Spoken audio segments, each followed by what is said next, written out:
Buenas tardes, mi nombre es Nicole Salazar y hoy les vendré a exponer sobre el capítulo 21, 22, 23 y 24 y 25 del libro Historia del Pensamiento Económico 2. John Maynard Keynes es un influyente economista británico nacido el 5 de junio de 1883 en Cambridge. Es conocido por su obra La teoría general del empleo, el interés y el dinero, en 1936. Este libro desafió las ideas económicas clásicas, defendiendo la intervención gubernamental para estabilizar la economía, especialmente en recesiones, destacando la importancia de la demanda agregada. Sus ideas cobraron relevancia durante la Gran Depresión y moldearon políticas económicas en varios países. Además, su trabajo académico, Keynes participó en un asunto económico internacional y fue clave en el sistema monetario posterior a la Segunda Guerra Mundial. También fue un apasionado coleccionista de arte y falleció el 21 de abril de 1946, dejando un legado duradero en la economía contemporánea. Perspectivas de la escuela keynesiana. La Gran Depresión de los años 30 potenció las ideas de Keynes, aunque sus fundamentos se desarrollaron antes de 1929, durante la Primera Guerra Mundial. Surgió la necesidad de un enfoque macroeconómico debido a que los controles económicos y el crecimiento industrial.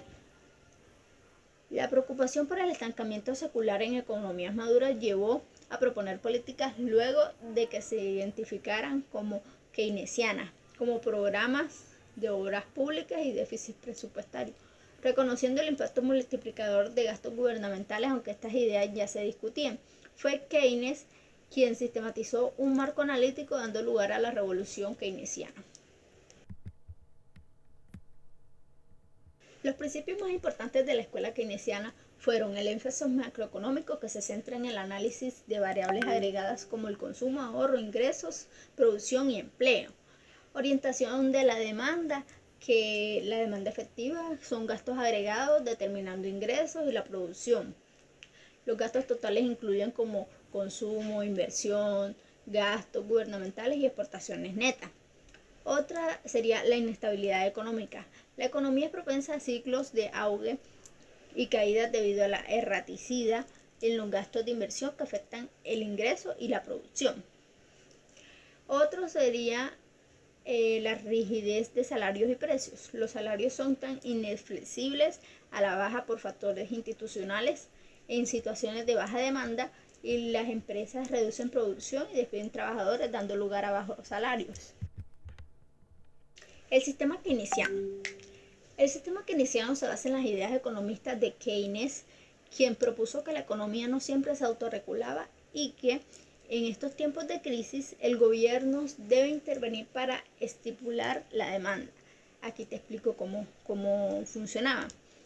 Por la función del consumo, la inversión, la preferencia de liquidez, el equilibrio de ingresos y empleo, y políticas para promover el empleo y la estabilidad.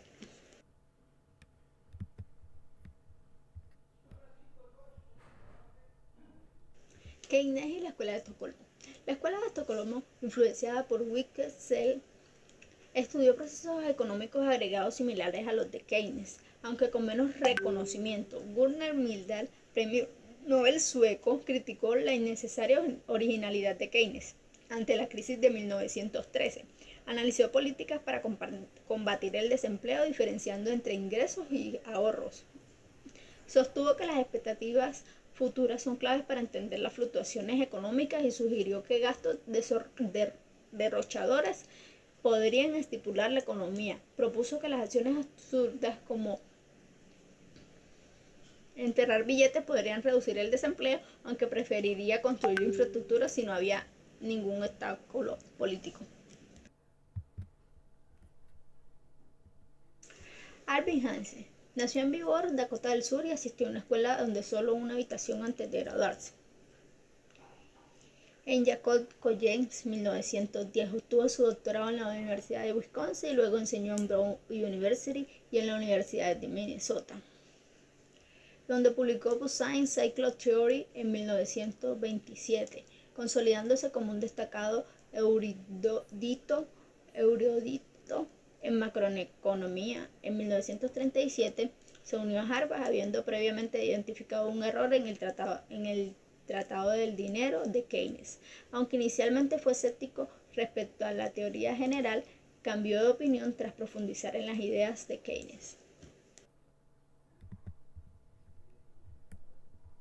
La curva IS muestra todas las combinaciones de la tasa de interés y el nivel de ingreso donde la inversión es planeada es igual al ahorro planeado, lo que indica un equilibrio entre el mercado de bienes. Se inicia con una gráfica que ilustra la relación inversa entre la tasa de interés y la tasa de inversión. Cuando la tasa de interés es alta, la inversión es baja y viceversa. La curva LM. Esta representa el equilibrio en el mercado del dinero, mostrando todas las combinaciones de tasas de intereses y nivel de ingreso donde la oferta de dinero es igual a la demanda. La demanda de dinero incluye la cantidad de personas que desea retener para fines especulativos, que disminuye cuando las tasas de intereses son altas, ya que prefieren invertir en bonos, y aumentando cuando las tasas son bajas. En equilibrio, la oferta del dinero debe igualar esta demanda. El equilibrio IS y LM. El equilibrio IS y LM combina las curvas IS, mercado de bienes, y LM, mercado de dinero, para mostrar que el equilibrio simultáneo entre la tasa de interés y el nivel de ingreso. La inclusión de gastos del gobierno y los impuestos que permite analizar cómo afectan las políticas fiscales y monetarias. Un aumento en el gasto gubernamental desplaza la curva IS hacia la derecha y que eleva tanto la tasa de interés como el ingreso, aunque el efecto multiplicador es menor debido al incremento en la demanda de dinero. Los post-keynesianos son un grupo diverso de economistas con ideas variadas que comparten varios principios básicos. Aunque sus enfoques pueden diferir, todos se agrupan bajo un paradigma que critica la síntesis neoclásica y enfatiza la importancia de la teoría keynesiana en la economía. Aquí tenemos el punto de vista neo-ricardiano de la producción y el valor. Este sostiene que los precios de los bienes dependen de los insumos necesarios para producir y que la distribución entre salario y utilidades no afecta el nivel de producción. La fijación de precios con margen de ganancia bruta. Estos precios se fijaban por encima de los costos reales para asegurar sus niveles deseados de utilidades y financiar sus inversiones con utilidades retenidas. La marcada inestabilidad cíclica es que la economía es inherentemente inestable y la inversión debe crecer continuamente para mantener un ritmo constante de ingreso y producción. Sin embargo, los ciclos de optimismo y pesimismo en el ambiente de negocio a menudo impiden esto. Cuando la inversión no alcanza el nivel necesario, se produce una recesión económica o aumenta el desempleo. Los nuevos keynesianos. Los keynesianos modernos rechazaban la teoría neo-ricardiana y los políticos de ingresos de los post-keynesianos, argumentando que causan ineficiencia y tienen un mal historial en el control de la inflación. Los precios descendentes e inflexibilidad del salario se dan a que los macroeconomistas keynesianos modernos explican que la recesión ocurre por caídas en la demanda total, lo que provoca el desempleo en la inflexibilidad del precio y salario. Acá podemos ver que algunos son el costo de menú, contratos formales e implícitos, salarios de eficiencia, entre otros. Teoría del crecimiento y del desarrollo económico. El crecimiento económico se mide por el aumento del PIB real y se debe a factores como los recursos, calidad y tecnología. Desde 1945 ha crecido el interés en este tema por las diferencias entre países y la búsqueda de mejores estándares de vida. Se analizó 5 enfoques económicos como los modelos de Harold, Dorman y Solow.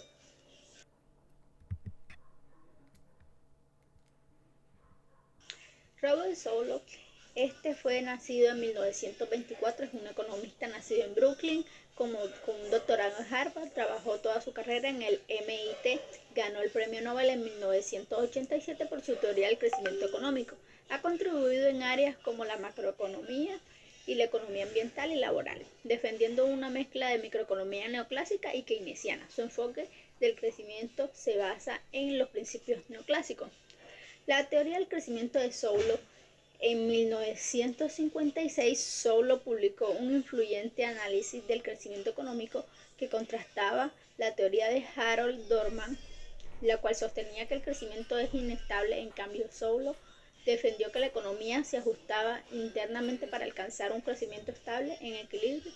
Su teoría del crecimiento incluye varios elementos claves que implica este proceso. Desarrollo económico y fluctuaciones de negocio. Schumpeter explicó que los ciclos económicos y el desarrollo depende de la innovación liderada por empresarios, quienes implementan los cambios en producción y en mercado. La innovación se aplica en la industria y es la clave para evitar los estancamientos económicos, aunque los empresarios no siempre asumen el riesgo directo.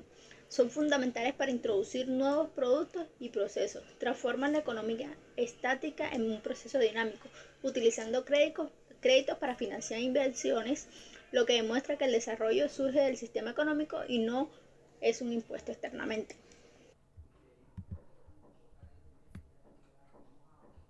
Arthur Lewis fue un economista de las Indias Occidentales Británicas, compartió el Premio Nobel de Economía en 1972 con Theodore Schultz.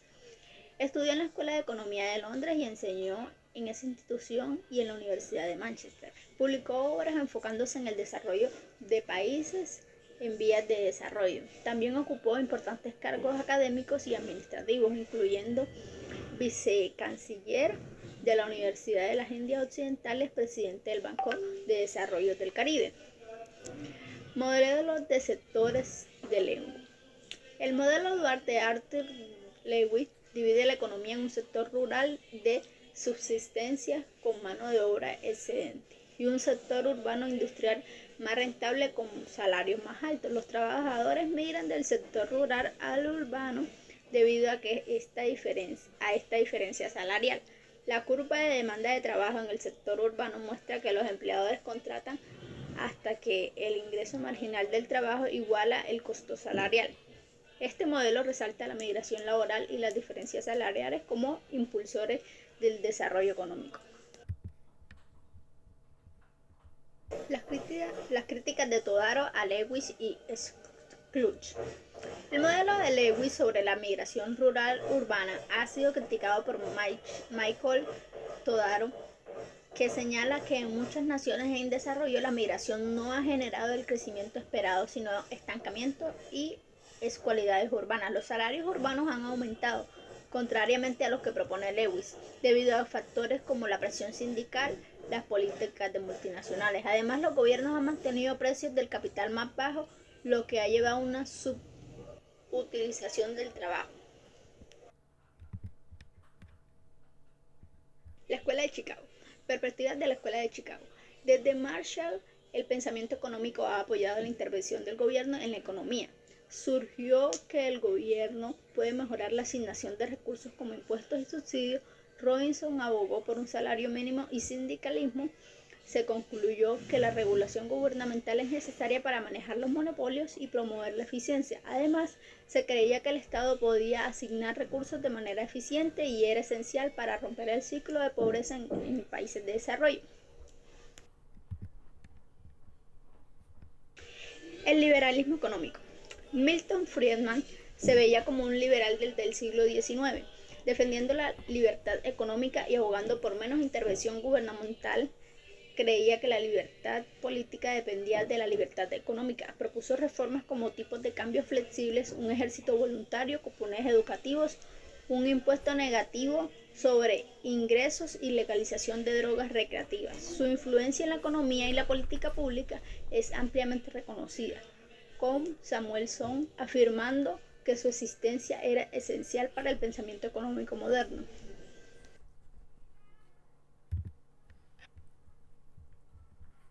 Jorge Stigler a los limones. En los años 70, George Stigler argumentó que la información es un bien económico donde los consumidores buscan hasta el beneficio marginal BM de obtener información iguales a su costo marginal CM. Esto implica la variedad de precios en el mercado de automóviles. George amplió esta idea al señalar que en el mercado de automóviles usados hay asimetría de información. Los vendedores saben sobre la calidad de sus vehículos que los compradores. Esto genera un problema de selección adversa, donde los autos defectuosos desplazan a los altos de calidad, reduciendo la demanda y los precios en el mercado.